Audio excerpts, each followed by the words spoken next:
Hello guys! So, ito-try ko itong Dyson Air Straight. I got the Dyson Air Straight. Yan guys. Color pink yung kinuha ko kasi favorite ko yung kulay pink. Kahit nga nails ko color pink. So, yun guys. So, itong Dyson Air Straight, nakakapag-spa-straight siya ng hair and nakakapag-dry din kahit basa yung buhok ko. Na-dry niya. So, kaya ito yung pinaka-exciting part dito sa Dyson Air Straight.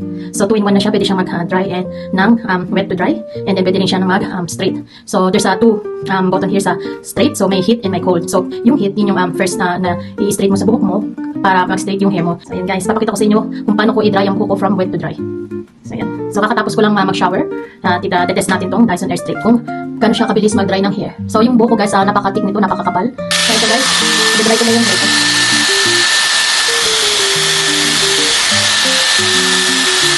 So, i-dry muna natin from roots to end. Ano ba?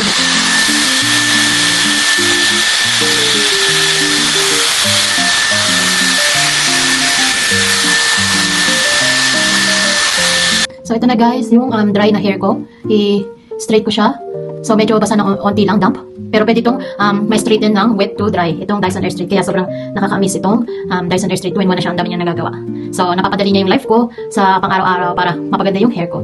Tara na guys, papakita ko na sa inyo yung kung paano ko to i-dry from wet or from damp to dry. So, ito yung wet mode.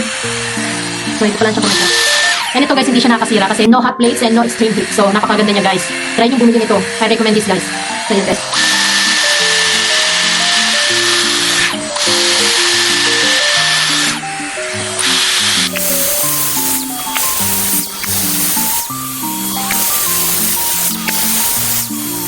So, ito guys, yung na-straight ko na. Ito pa yung hindi. So, ito yung buhok ko napakakapal. Ito naman yung na-straight ko. Hindi ko pa siya straight na straight. Pero ang ganda niya guys.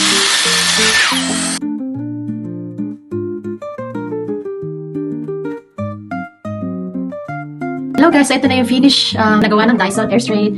So yun guys, straight na siya ngayon. And shiny and sobrang napakalambot. Sobrang nipis ng buhok ko. So napakaganda talaga itong gamitin itong Dyson Air Straight.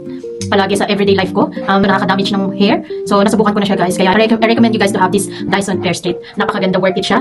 Pricey but very worth it. So ayun guys, hopefully you like my review of this Dyson Air Straight.